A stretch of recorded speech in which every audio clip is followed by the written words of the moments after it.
Good afternoon! Welcome our vlogs again. Pakita natin yung mga binili natin sa tindahan sa baba. Oh my God. Ilang piraso lang pero more than 1,000 na pag sa Philippine money. Ito, bumili tayo ng mga itlog. Ayan. Yan, mga itlog. Sana yan makita ba?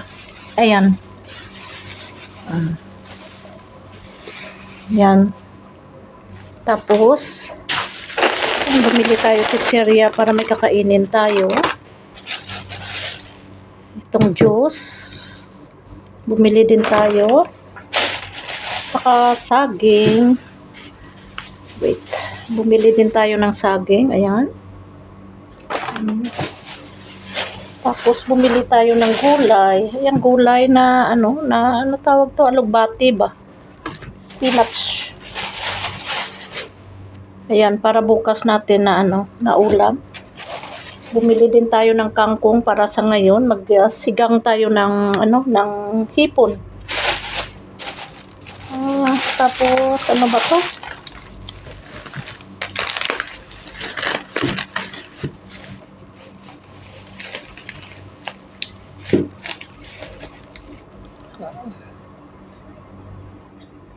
Ito, bumili tayo ng pangsigang natin, yung mamasitas.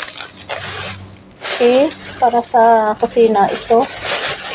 Dahil magluto tayo sa ngayon. Ganap natin lutuin. Saka mga sibuyas. Ito, yung okra. Tapos mga sibuyas, ayan. Sibuyas, kamatis, lemon, ayan, mga cubes, ayan. Tapos, bumili din tayo ng ito, mga drinks natin. Ayan, mga drinks natin, Ayan. Saka yung ano tawag to? Bumili din tayo ng chocolate. Ayan. Chocolate. Lagay natin sa ref. Okay. Punta tayo guys sa labas. Tayo. Magluto na. Dami ko pang labahan mamaya. Punta tayo dito sa kusina. Kasi mag-start na tayo magluto. Parang bawasan trabaho natin. Ako lang mag-isa dito sa bahay, sa apartment. Marami kami, pero mga borders ko. Pero nag-isa lang po namumuhay para sarili ko. Kaso lang pag dito ako sa bahay, dami kong trabaho, dami ko iniisip, parang di ako mapakali pag wala akong iniisip na trabaho. Saglit lang, balikan ko kayo. Ito na guys, magluto tayo. Ito yung prepare ko na yung yung iprito ko na manok. Ayan. Ito siya. Ilaga ko muna saglit lang para mabango. Pa siya, maluto. Para matanggal yung langsa niya.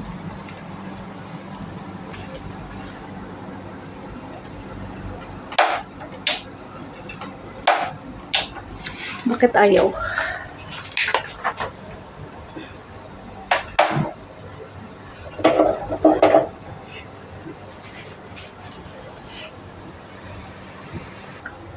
Hugasan na natin guys yung mga gulay. Prepare na tayo. Kasi tanghali na, late na naman yung natin. Late na naman yung tanghalian natin.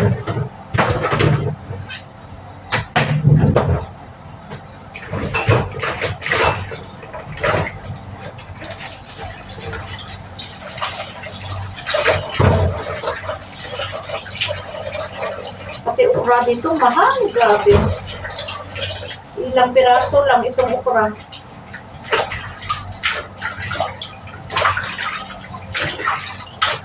May 30 pesos na. Ganito lang, may 30 pesos na.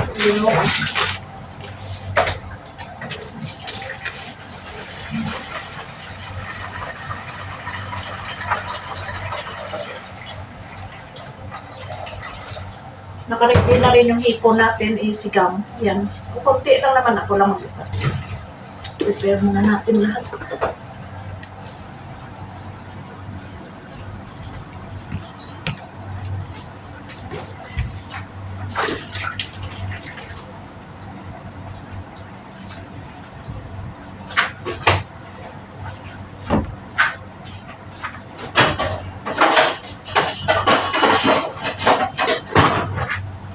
Late na naman yung ano natin.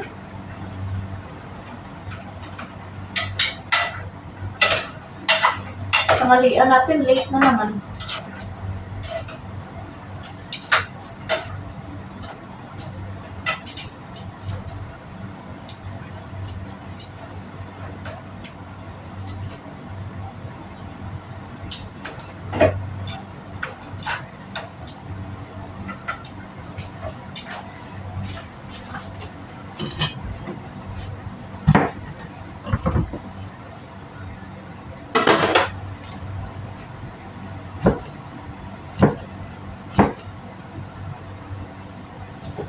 Sa ano natin to, sa sinigang na hipon. Walang sitaw sa baba. Bumili ako. Grabing mahal na magulay dito eh. Hindi lang sana kailangan ng katawan natin eh. Kaso lang nanghihina tayo pag walang gulay.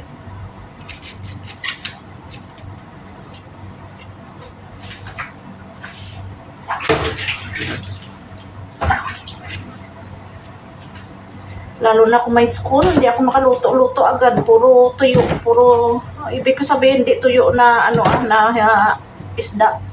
Puro walang sabaw ba? Yung mapagkain.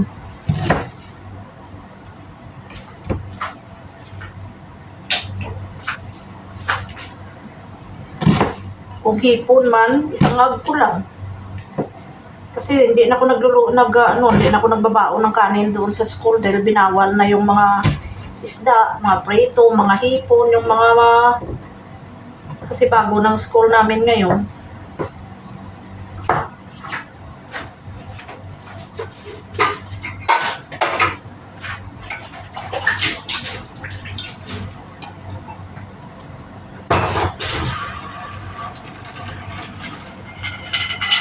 Bawal na daw magdala ng mga malalangsa na pagkain. Wala, na lang. Diyos na lang at saka Diyos na lang at saka tinapay, biscuit. Yan na lang binabaon ko.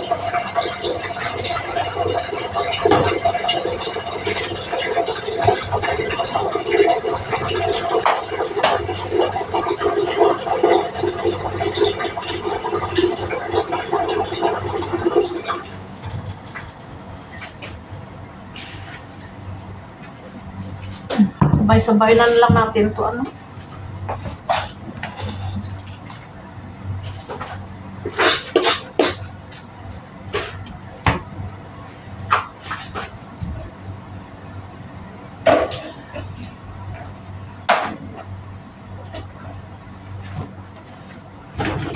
Sabay-sabay na natin. Para dali maluto. Nagutom na ako.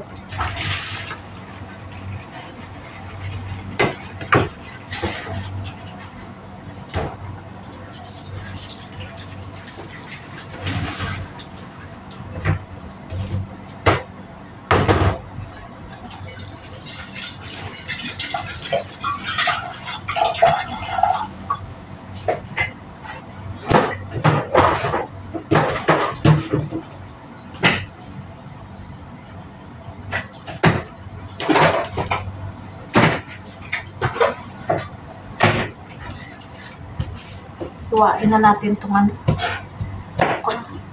para makakain pa.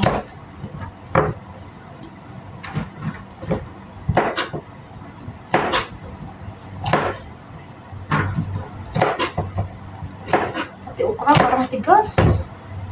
Hindi lang.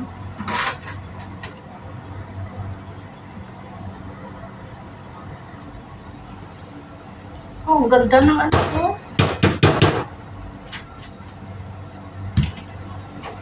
Ang ganda ng tukang ko mo.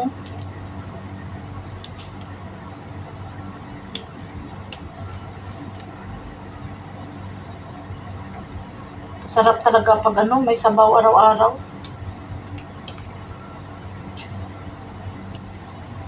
Kaya nga yan, gustong-gusto ko sana magbakasyon kasi doon nakapahinga ako.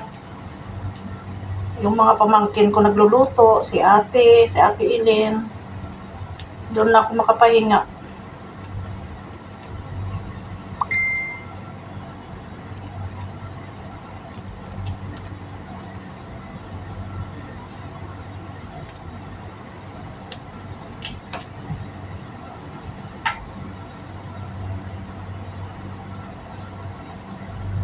Pero dito hindi. Kahit anong trabaho dito, sa catering, pagod ka, sa school, pagod ka rin sa pag-alaga ng bata. Lalo na ako, na-assign ako sa mga maliliit.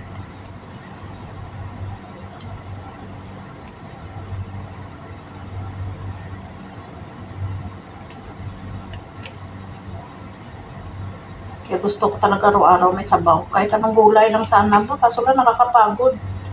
Kasi pagdating ko dito, tapos yan pa, hindi pa, bawal pa kami magbaon ng kanin.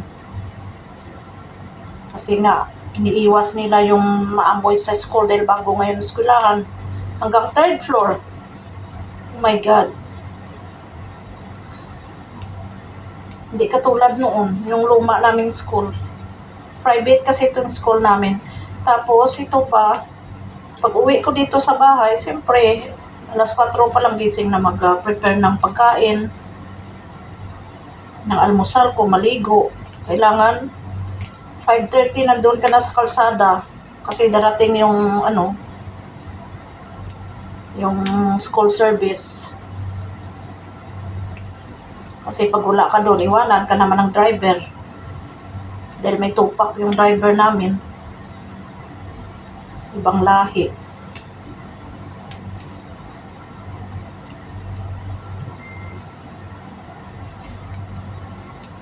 Sana makabakasyon ako. Tagal-tagal na. Namimiss ko ng mga kapatid ko, lalo ng mga anak ko.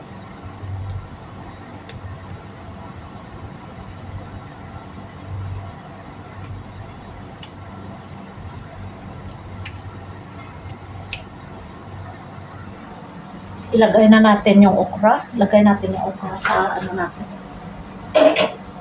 Pero sabay-sabay na sila maluto.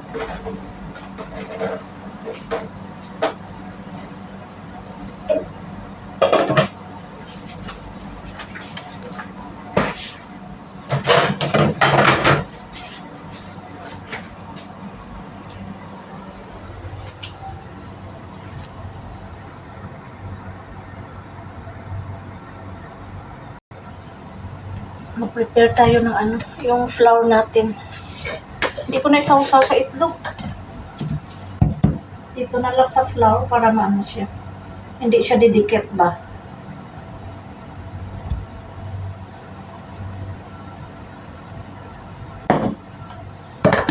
Huwag ko na lagyan ng itlog.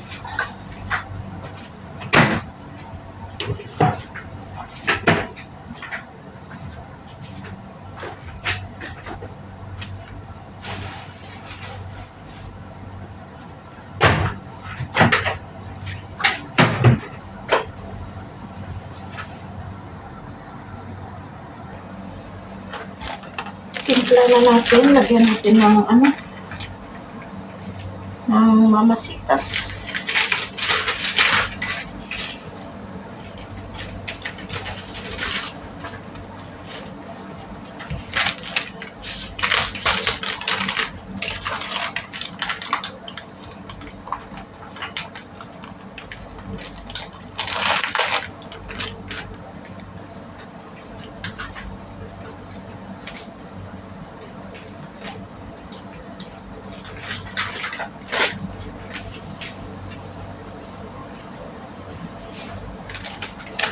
Tama lang. Yung katamtaman lang yung maasit.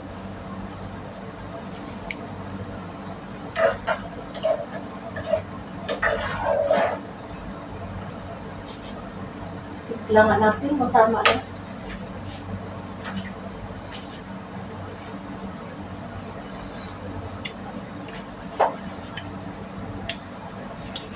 Kulang yung yung asit, konti.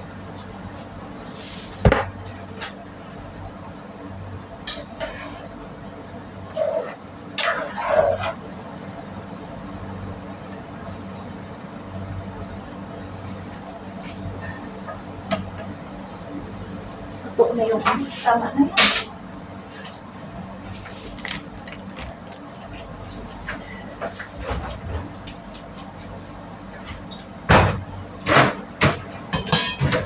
Lagay na natin yung kangkong para maluto siya.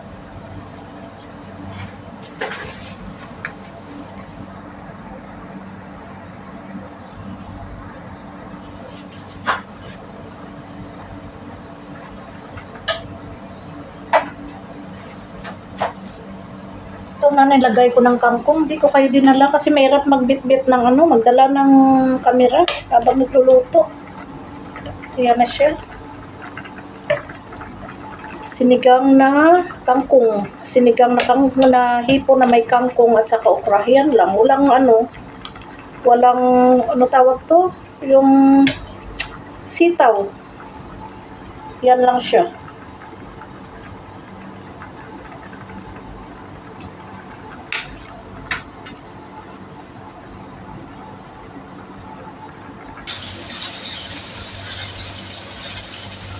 Ito na guys, nag-prito na tayo ng yung mapakpak bang prito ko.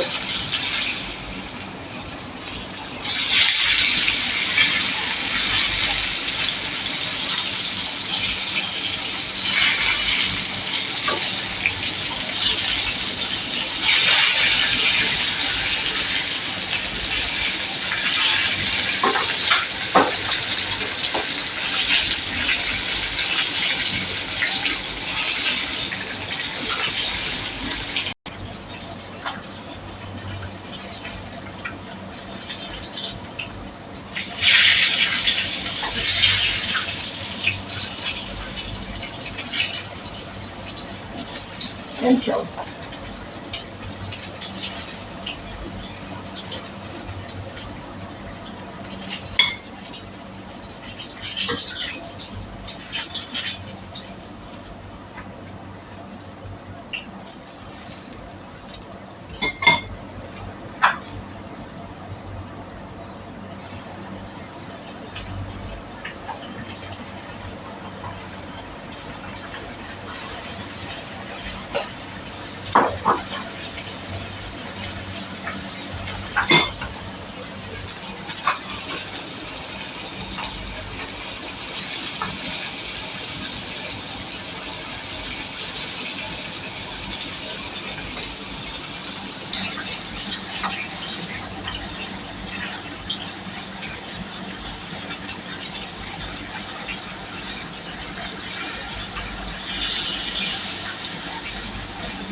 Ay, sarap. Sarap ng gulay. Yan ang gulay natin, oh.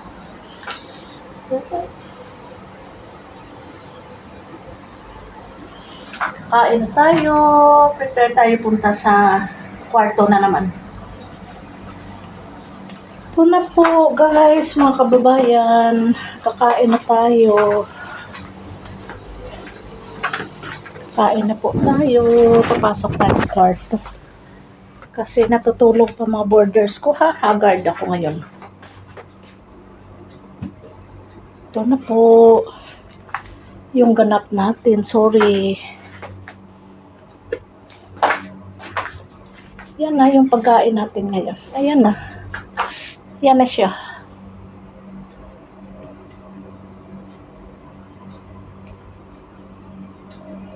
Kakain na lang tayo.